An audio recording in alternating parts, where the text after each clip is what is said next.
Bienvenidos chicos, me encanta estar con ustedes nuevamente. En este momento quiero reflexionar junto a ustedes lo que está pasando en el fútbol, porque a raíz de la nueva ley Vinicius, ya los jugadores no pueden ofender sin taparse la boca. Todo el mundo debe presenciar lo que ellos están diciendo, para que haya transparencia en el deporte. Y quiero pensar, ¿en qué momento llegamos a esto? Ya que en otros tiempos muy lejanos ya, hubo un tiempo en que el fútbol no era espectáculo, era supervivencia, un ritual de dolor, de orgullo, de resistencia, un territorio donde los hombres no pedían permiso para seguir. Seguían, simplemente seguían, aunque el cuerpo dijera basta. Era la era de los guerreros, de los que jugaban con huesos rotos, con heridas abiertas y con el alma hecha trizas, de los que no tenían redes sociales, pero sí cicatrices que demostraban su fuerza, de los que no buscaban likes, sino leyenda. Pero el mundo cambió, chicos, el fútbol cambió. Hoy una herida detiene un partido, una crítica detiene una carrera, absurdo pero es así, y un comentario anónimo puede derrumbar a un jugador que jamás temió a un rival.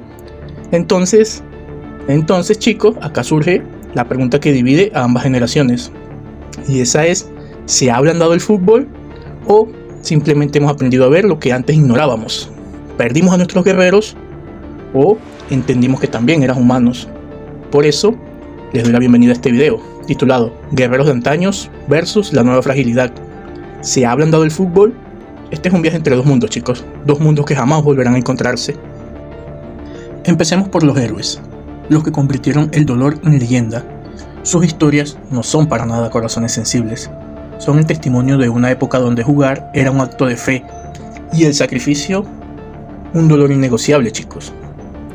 Para ello, retrocedamos a la final o semifinal, mejor dicho, del Mundial de México 1970, en el llamado partido del siglo, donde Italia enfrentaba a Alemania.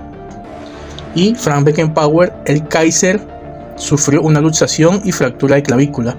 Alemania ya no tenía cambios, y este se negó a salir, a dejar a su equipo con 10.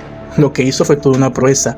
Se vendó el brazo al cuerpo, chicos. Como podrán ver en las imágenes, literalmente se vendó el brazo al cuerpo y jugó el resto de la próloga aguantando ese dolor insoportable, convertido en un espectro sobre el campo, pero jamás se negó a la gloria. Murió con su dolor hasta el final. Un caso similar lo conseguimos en 1989, con la imagen del capitán inglés Terry Butcher.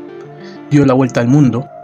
Un choque en un partido de clasificación para el Mundial contra Suecia le provocó un corte profundo en la frente. Cabe señalar, ahí mismo en el partido, a un costado de la cancha, le dieron puntos, lo vendaron y siguió jugando. Cada cabezazo, cada carrera le abría la herida, se la reabría. Sin embargo, este terminó con su camiseta blanca de Inglaterra completamente empapada de su propia sangre, convirtiéndola en un estandarte rojo de su proeza y su heroísmo, sobre todo su patriotismo con la camiseta inglés.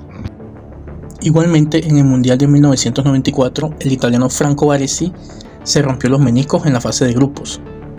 Esto sí de verdad es épico, chicos. Fue operado de emergencia y tan solo 25 días después corrió los 120 minutos en la final contra Brasil. Lideró a la defensa, anuló el ataque brasileño y solo cayó visiblemente exhausto y adolorido en la tanda de los penaltis.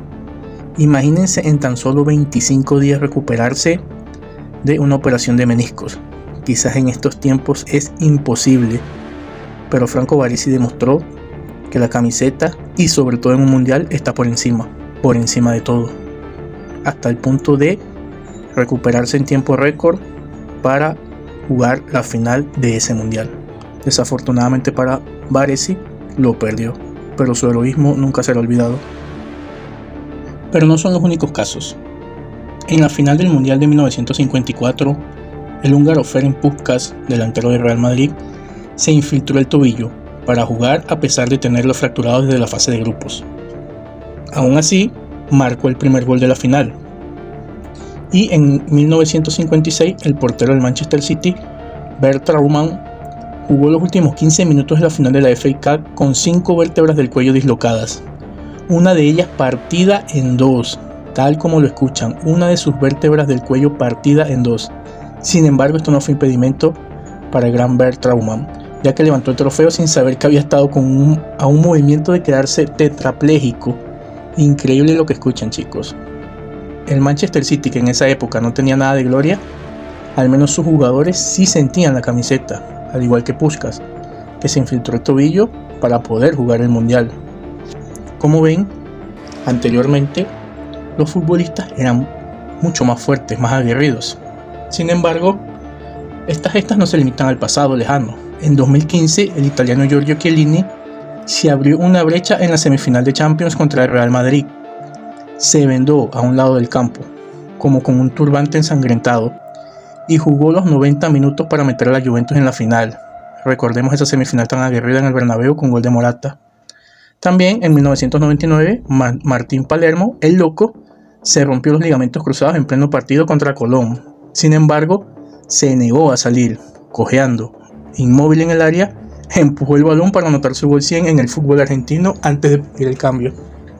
Imagínense eso, chicos. Lo importante que era conseguir ese récord para Palermo, que prefirió aguantar el dolor y seguir en el campo. Y tuvo su recompensa, su gol 100. Y por último tenemos a la momia Jack Stam en la Eurocopa del 2000, quien el médico le cosió a carne viva en el borde de la cancha tras su choque con Jan Koller, el checo, para poder seguir jugando. En carne viva. Para los que lo han sufrido saben por qué me río. Bueno, en conclusión, chicos, eran otros tiempos, eran otros guerreros. Ahora bien, chicos, esta es la primera cara de la moneda. Ahora viene la segunda, porque el fútbol dio un giro. Las reglas cambiaron para proteger al jugador, para penalizar la rudeza excesiva, que antes era una virtud. La FIFA comenzó a expulsar las entradas asesinas, los árbitros a señalar cada contacto y, sobre todo, el foco cambió. El jugador dejó de ser un gladiador y se convirtió en una marca global, un activo financiero que debía protegerse. Y en ese nuevo mundo de millones y reflectores apareció un enemigo silencioso, chicos. Uno que no sangra, uno que rompe por dentro. La presión, la exposición, la opinión de millones de desconocidos juzgando cada error en tiempo real se convirtió en algo terrible para los jugadores. Fue entonces cuando el fútbol empezó a hablar de algo que antes no existía: la salud mental. Ahora bien, chicos, antes de seguir, no olviden suscribirse, darle like, comentar, ya que estamos iniciando este proyecto con mucha ambición y muchas ganas de seguir compartiendo todos estos relatos con ustedes. No olviden darle like y suscribirse. A continuación daremos un breve repaso por algunos de los casos más conocidos, donde esta silenciosa enfermedad, por decirlo de alguna manera, se ha hecho presente. Y quizás el primero es en 2008, un joven canterano del Barcelona, conocidísimo por todos, Bojan Kirkic, rompió todos los récords de precocidad de Lionel Messi. Le llamaban el nuevo crack, pero con solo 17 años, la presión lo aplastó. Sufrió ataques de ansiedad severos y mareos en el vestuario. Para proteger su salud, tuvo que renunciar públicamente a la Eurocopa que España acabaría ganando. Prefirió salvar su mente a perseguir la gloria. Ahora ustedes, chicos, imagínense a un futbolista de los que mencioné anteriormente renunciando a ir a un campeonato con su selección porque no soportaban la presión. No lo sé. Es aquí donde verdaderamente pienso que el fútbol ha cambiado muchísimo. Pero bueno, no es el único caso. En 2021, el defensor inglés Tyrone Mings, que actualmente es campeón con el Aston Villa de la Europa League, reveló que durante la Eurocopa su salud mental colapsó. Según sus propias palabras, cuando el 90-95% de tu país duda de ti, es muy difícil que eso no se entrometa en tus pensamientos, confesó. Su ansiedad era tan severa que apenas dormía y tuvo que recurrir a un psicólogo para no derrumbarse. Como ven, chicos, no hay nada físico acá. Golpes, sangre, todo eso está excluido. Es la presión social que está haciendo que estos futbolistas bajen su nivel. Físicamente son atletas, pero mentalmente son débiles. Y quizás los casos más sonados están en el Real Madrid y Barcelona. En el Real Madrid, Rodrigo Gómez, el brasileño, confesó haber tocado fondo. La asfixiante presión de vestir la camiseta blanca y las feroces críticas en redes le llevaron a buscar ayuda profesional para no apartarse de las canchas, cosa que sin embargo terminó pasando. Recordemos que esto fue en la época de Carlo Ancelotti. Luego de ser sustituido en la final de la Copa del Rey, alegó problemas de salud mental y se borró el resto de la temporada. Ahora bien, el otro caso emblemático está en el Barcelona, del fornido defensor Ronald Araujo, el cual sorprendió al mundo al hablar de sus demonios. Y textualmente dijo: llevaba 1 año y medio con ansiedad, que se volvió depresión y estaba jugando así. Esto lo obligó a retirarse en India, si mal no recuerdo, o Emiratos Árabes. Un retiro costosísimo y perderse varios partidos de la temporada del Barcelona, lo que nos dio a conocer que el guerrero de la saga blaugrana y uruguaya también era humano. Entonces, chicos, la salud mental para muchos quizás es un tema desconocido, tema nuevo. Puede ser que no hayan conocido el caso de Boyan, ya que es un poco antiguo, pero del de Rodrigo y Araujo sin duda alguna lo han escuchado, ya que están en los 2 equipos más grandes del mundo. Sin embargo, es increíble pensar cómo pasamos de aquellos guerreros a estos talentos jóvenes débiles mentalmente. Puede ser que tengan un gran físico, pero si tu mentalidad no ayuda, no vas a poder triunfar.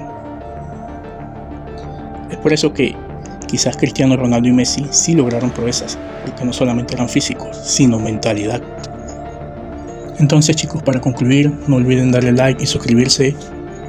Y terminamos afirmando que fueron 2 épocas, 2 formas de resistir, 2 maneras de romperse. Los de antes se rompían por fuera, los de ahora se rompen por dentro. Y el dolor, aunque distinto, siempre pesa igual. Quizás perdimos algo de épica, quizás ya no veremos a un defensor jugar con el cuello partido, ni a un delantero marcar un gol con los ligamentos rotos. Pero bueno, se puede decir que ganamos algo que no existía antes: la valentía de decir no puedo más. Porque el coraje no siempre es seguir, a veces el coraje es detenerse. A veces el héroe no es el que juega con sangre, sino el que se atreve a pedir ayuda. El fútbol no se ha ablandado, aún vemos entradas muy fuertes. El fútbol ha cambiado, y en ese cambio, tal vez, se volvió más humano, y por eso más grande. Bueno, chicos, me alegró haber compartido con ustedes esta reflexión. Recuerden, esto fue Guerreros de Antaños versus la nueva fragilidad. Se ha ablandado el fútbol porque la fuerza no siempre está en el cuerpo. A veces está en dimitir o admitir que también somos vulnerables.